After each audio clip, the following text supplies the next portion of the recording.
everyone, this is Elisa and welcome to another wonderful episode of the Startup Celebrity Show. I am the host of the thriving Facebook group, the Spiritual Entrepreneurs, where we're hosting more than 17,000 members around the world and the founder of the Spiritual School of Money. So today we have Susan with us, and she's also part of the community.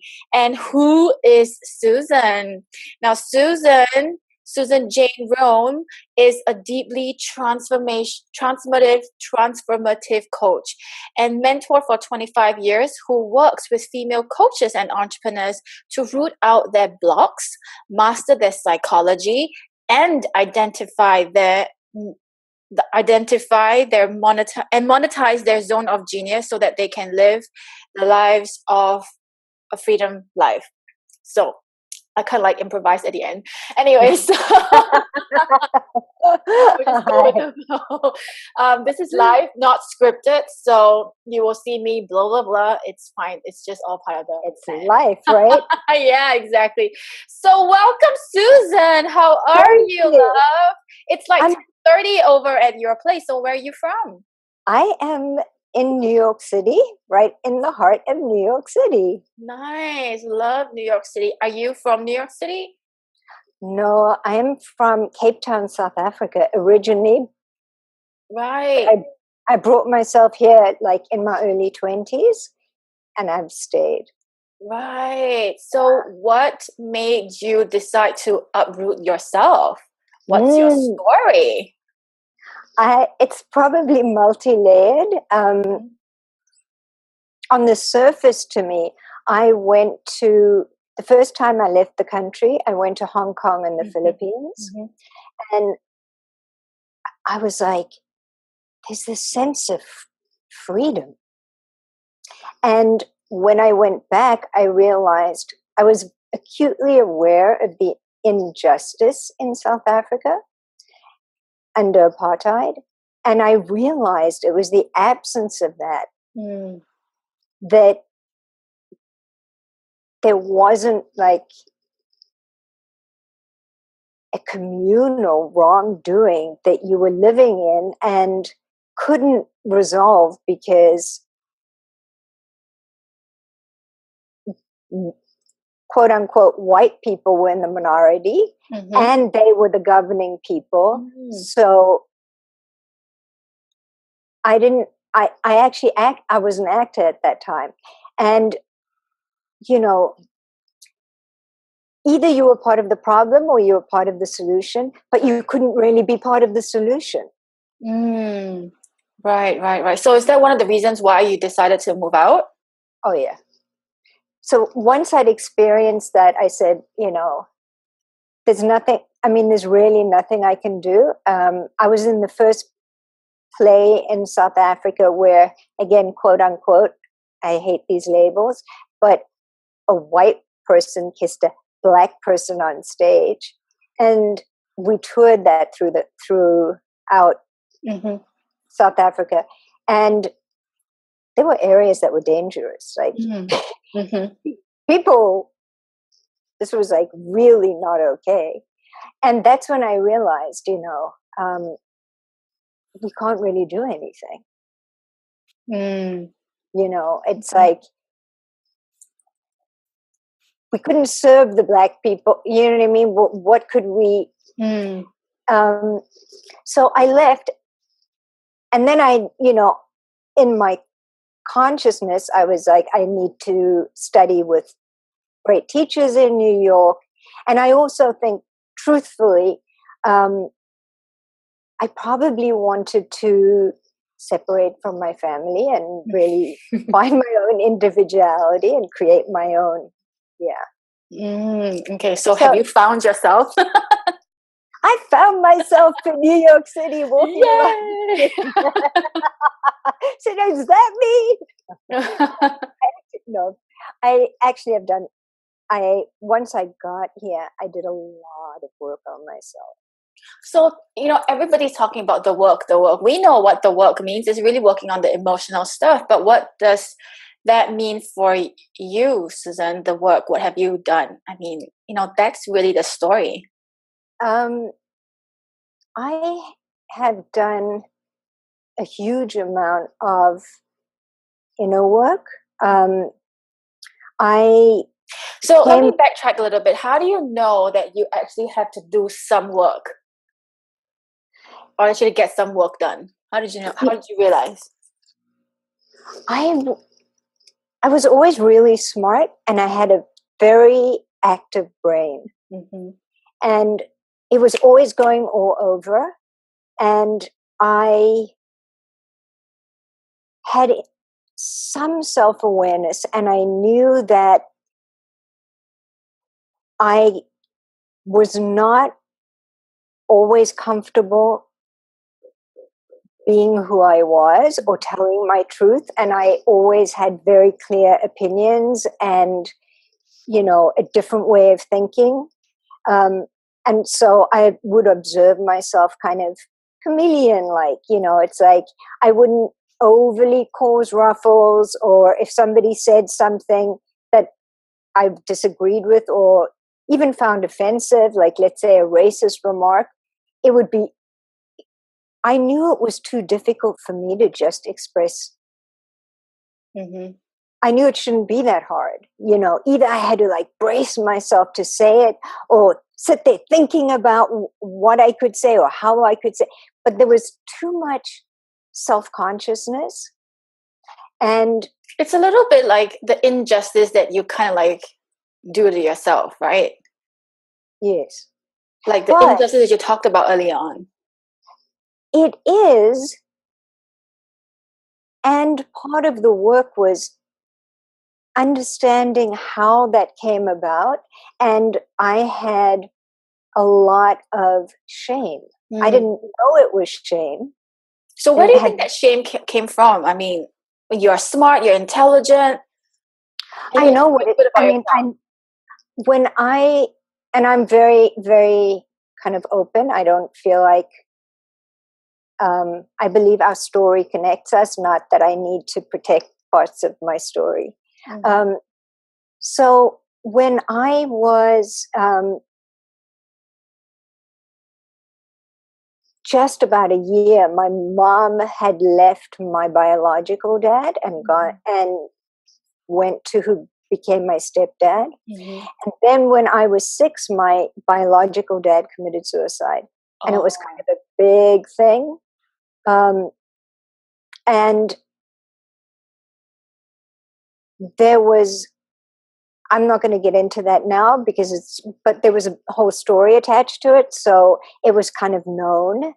And so children don't know, they take on, at 6 years old, you don't have the objectivity to say, I didn't do this, or this is not my fault, or it's not related to me. Mm-hmm. So it's internalized. And I think, often parents are seen as such, we idealize them because when you're little, mm-hmm. your life depends on your parents. Mm-hmm.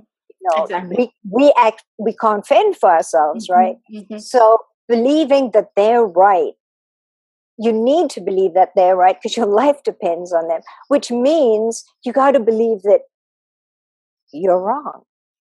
So if I was more lovable, or if I did something different, or somehow it gets internalized, it's not like, well, after doing some work, I could say, my dad was troubled. He had whatever his issues were.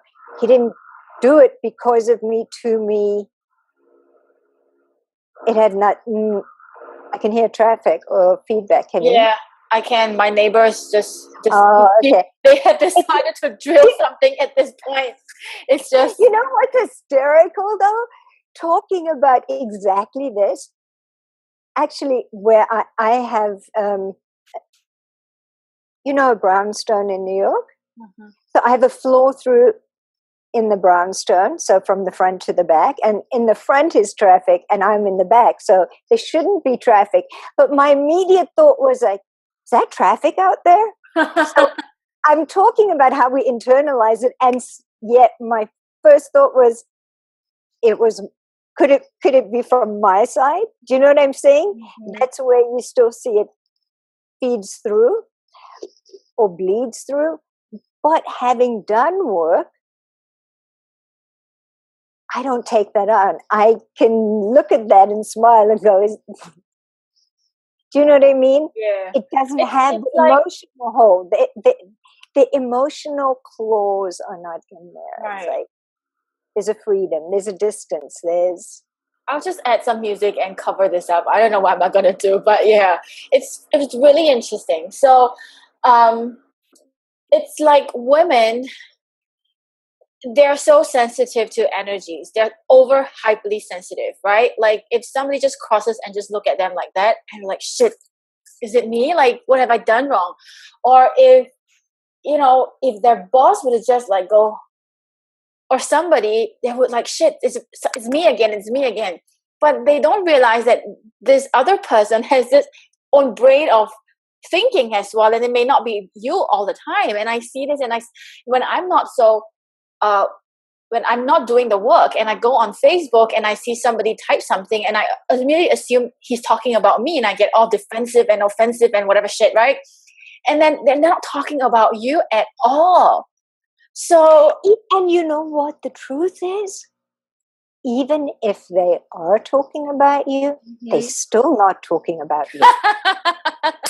That's the truth of it. They're still talking about them. It's through their filter. So, I mean, it's like, yeah, you got to say this again. We got to expand on this. Like, they are talking about you, but not about you. Tell me more. Because women especially do, like I said, like you want to say the emotional clause, and they just kill you slowly. It's worse than cancer, I think, right? Isn't that worse than cancer? It's shame, though. So much of it is shame, because little girls are told who to be. Mm-hmm. Be nice, be sweet, be pretty, take care of your brother or your sister, share your things. Did you offer her this? So they're constantly being told, which a natural response to being invaded is to get pissed. You're in my space. That's a natural human response. But because... I was just going to say something, Susan. I think this is a little bit dramatic, but people get pissed at women getting raped. But I think women get raped all the time emotionally. I mean, this is something... Rape is not a term that most people want to associate because it brings out so many emotions, right? And abuse, and people think like abuse is only a man hitting a woman, but look, you're abusing yourself every day if you talk yourself 100%. down. 100%. Right? And if you allow people 100%. in your space, you've just allowed somebody to rape you. This feeling is the same, right? That invaded your boundaries, whether they're emotional boundaries, or physical. Physical. Exactly. So that gets internalized, and the message is, because there's not the ability to say, that made me mad, because you're going to be punished, because that's not the way. Because really, you need to grow up to be a certain way, so that either you're attractive to men, you get a husband because you're supposed to, like, there's very, sometimes subtle, sometimes not so subtle messaging being given out. And so the actual message is, who you are is not okay, because you need to be like this. So if that is constantly heard and internalized, then of course anything anyone does is, you're looking for signs, because it's a trigger for, see, I'm not okay. See, they're looking at me, see, I'm not lovable. And that's really what it's about. Yeah. And I think, so do you have any like tips for women who are going through, like, first they have to be aware that they are being invaded in terms of energy. I mean, physical, you kind of like know, but energetically, a lot of people struggle with it. But still, your privacy is invaded, your boundaries are invaded. Invasion is invasion, right? Like what you say earlier on, an injustice is an injustice. I mean, there's no other way you can feel, or so what can these women do like right now to protect their boundaries and still feel okay about themselves? Because at the end of the day, like what you say, it's about you feeling about yourself, how you feel about yourself. It's everything. Right. The first thing is, because there's so much shame. And listen, little girls hit puberty, and then my body could betray me. I could bleed at any time. My body could betray me. It could get fat. My body could betray me. It could get pregnant. Like, so being in the body isn't the safest place. So it all happens in the head. It's all I'm trying to figure out in my head if it's okay what you're doing. Your head can't tell you. Right. Your So body, your body.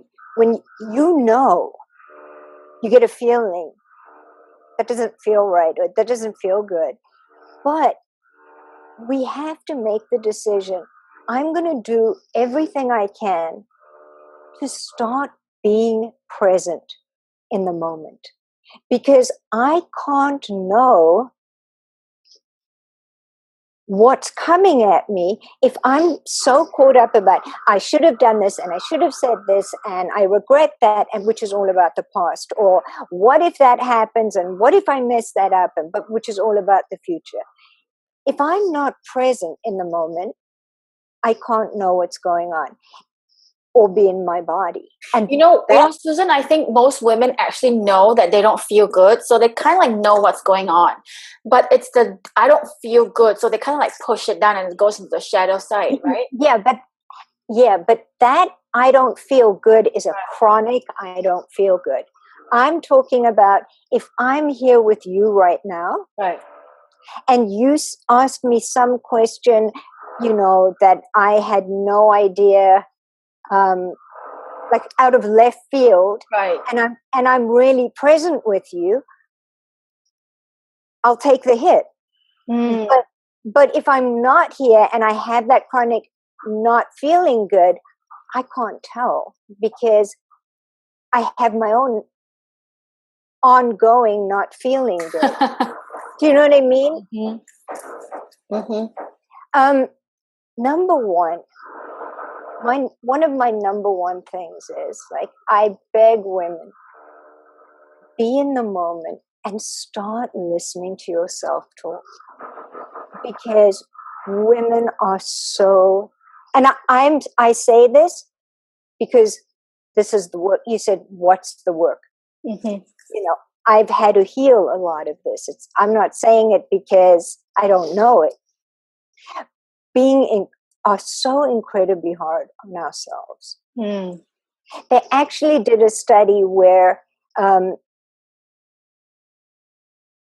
end result is, I won't go into it, but what was determined was that women believed if they didn't stay on themselves, if they didn't, like, you got to do this, and why did that they would be lazy and they wouldn't do what they needed to. That's the underlying belief. The truth is, that's not how we perform optimally. I'm interested in like fulfilling our potential. That's not how we do it, but there's this mistaken belief. So if you constantly berating yourself and you constantly putting yourself down, and someone else does, it's just part of the same pie. Right. But if you start treating yourself, talking to yourself, and your self-image starts to be esteemable, then when somebody comes at you, there's a sense of self that says, that's not okay.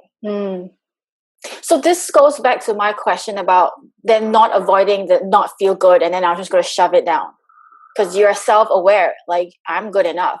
Okay, this feelings comes up, like it's not about me. So it's all about self-awareness, because it begins by, like, she's attacking me and it doesn't feel good, and then it's either I respond or I react, right? Most women would, their reaction would be just run away. A lot of women are scared of confrontation. Right? So what you're saying, if you are self-aware, then when these situation comes up, then you can then decide what you want to do with the emotion. That's the work. To recognize it, to detach so that it's not overly personal. Mm-hmm. It doesn't throw you back into some historical place. And, you know, it's like I've been working with a client who has a situation at work, and she's constantly feeling really criticized by her boss and undermined. Mm-hmm. And I'm like, she keeps undermining herself. There's this edge of, but do I do that? So then that becomes a mirror. So it's not about then blaming that person. It's about, I need to see what's being mirrored to me, mm-hmm. so that I can stop doing that to myself. Because you and I both know from law of attraction, from manifesting, we create our reality. Mm-hmm. Right. So she'll keep quiet, and then boom. And then, of course, what's the boss's response? You're too emotional. And that's her fear. That's why I keep quiet, because I'm too emotional. Mm-hmm. So the cycle goes on. Mm-hmm. But if you're really aware, and in those instances, even if I've said to her, you know, draw a circle on the ground, step into it. That's your circle of power. Mm. When you feel something's going on that doesn't feel good, make sure you visualizing, I'm standing in my circle of power. Now, how does this feel? And now, how do I want to respond to it? So this is good, because I actually you talked about, like, even, so what if someone is talking about you? So what? And even if this person is talking about you, it's not about you. So if you feel this attack, because we're on social media all the time, right? And you get triggered left, right, and center if you're not in your circle of power, like what you said. So use this method, like whenever you feel like you're triggered for whatever reason, regardless whether this person is talking about you or not, or you're triggered by someone else's success, put yourself immediately in that circle of power. Put yourself in the circle of power. Connect to people who you know value you, who see you, who can hear you. Mm-hmm. For me, and I know this is, I'm going to say I know this is true for you from your group. Well, I'm going to assume it's true from you, would be more accurate. I need to go to God. I need to connect so that I come from a centered place, because no matter what, I don't want to behave in a way that I don't feel good about. Because I've just then, even though, you know, people, like, I'll work with clients, and as they go through the process, they're like, well, it's a boundary. You know, I drew a boundary. Yeah. You know, I mean, it's not that I would necessarily say this sometimes, but it was a boundary. It was a reaction. So yeah, it's a first step. But what we want is to be conducting ourselves in the way that is in alignment with the woman we want to be. So the key is here, the woman you want to be. I lost you. You need to know, right? Sorry? You froze. You froze. I froze? So, can you see me? I can see you. It says internet connection unstable, but you're back. Okay. So, it's like, okay, so my train of thought was like, so you need to know who you want to become first. Then you can become that woman. Okay. So most women do not know who they want to be. Listen, little boys are taught, figure out what you want. What do you want to do? What, here, you want to be a good soccer player? Here, I'm going to take you to this coach. We're going to practice. They get taught in a way how to strategize and work toward a goal more than we do. We're taught more about relationship and getting primed and how we look and right? So we don't necessarily learn that kind of, here's a goal, these are the steps I take toward it. So women thinking in terms of, that's where I want to get to, so that's the direction I'm going in. Like, I need to be clear. If I wanted to connect with you tonight, I saw that. I was like, I would love to, hang out with you, meet you. And that required certain things. But if I don't know that's what I want, then I'm just kind of reacting to life. And, this is the thing that you see so much online. There's this, why don't I progress? Or why do I self-sabotage? Or, where's my block? What's stopping me? Right. So you basically need to know what you want, then you can identify when the opportunity shows up, right? Like what you said, you saw that I was hosting this, and like, I want to do this because somehow you actually at some point decided you want to be interviewed, something like that, right? But if you didn't decide that you want to be interviewed or whatever similar tracks, then even if this opportunity comes by, then you'll be like, oh, whatever. And the amazing, the human, because our conscious mind can only process, but the subconscious processes like millions of bits of data per second, and the conscious mind like 130 bits per second. So it's constantly deleting, filtering out all of, that's often why when you say, I want to buy a new Mercedes, suddenly you see you know what I mean? Because now those bits of information are coming in. So when we don't have that, often we don't even see those things. Right. I might I just may not have registered that. Like, oh, Elisa's doing, So I guess what you're saying is, first of all, be okay to just declare that I want something, whether or not you believe it, not just say it. You have to not be okay with it. Nothing's happening without it. There's nothing. Right. So first be consciously aware of what you want, and it's okay to take some time to figure that out, right? And yes, and here's the other thing where I feel like women get hit is we get taught on some level, to be caretakers, take care of other people's needs. That isn't self-referencing for our own needs. And that's a boundary. You see, if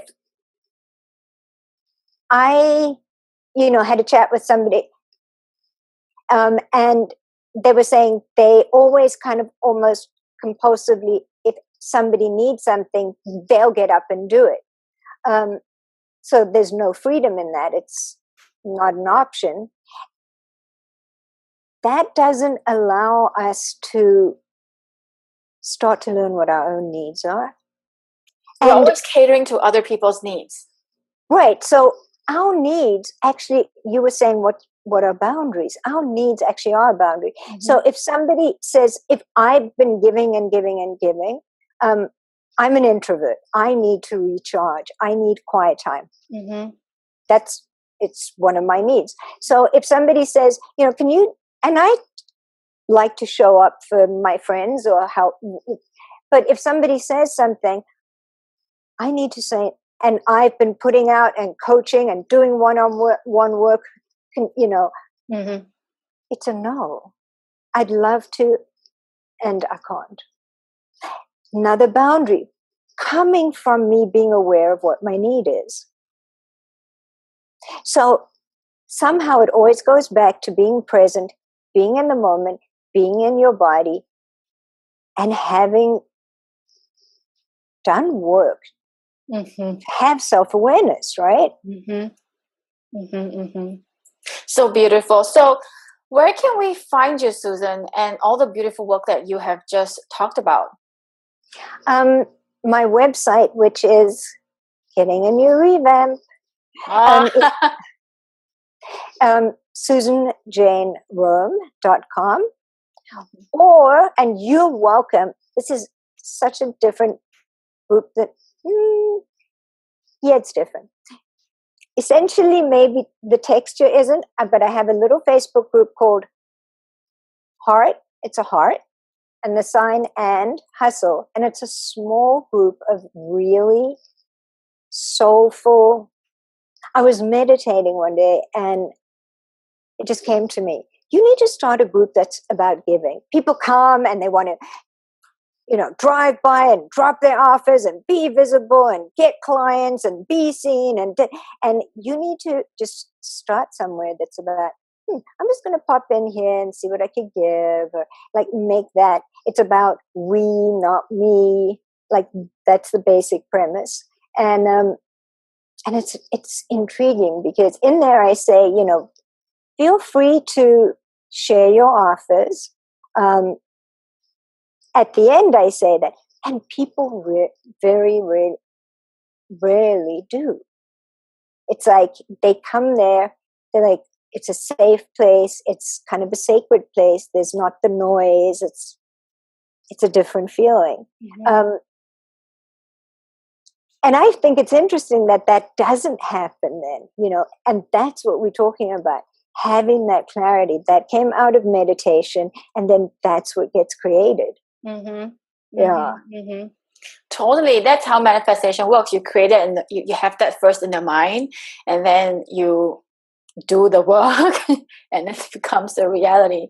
So in your own work, I mean, what is the number one advice you can give to women, any kind of women, or women that we just talked about, like who has got problems with boundaries? The hardest thing really, and I think the most important thing, is to do what you need to do to love do yourself. what you need to do to love yourself. To love yourself. Because your goal may be, I want to make 20 million this year. And you make 20 million and you still don't feel good. No, it's true though. There's a sadness and there's an emptiness when you realize it's not about that. If I don't have my own back, if I'm not on my side, I keep striving and perhaps achieving and never feeling fulfilled. And we want what we want because we think we'll feel good, because we think it will fulfill us. So as you keep achieving it and not being fulfilled, it's a very lost, lonely place. So support yourself now wherever you are. That's your foundation.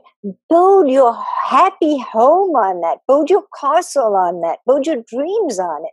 But have that. You got to have that base. Awesome. Thank you.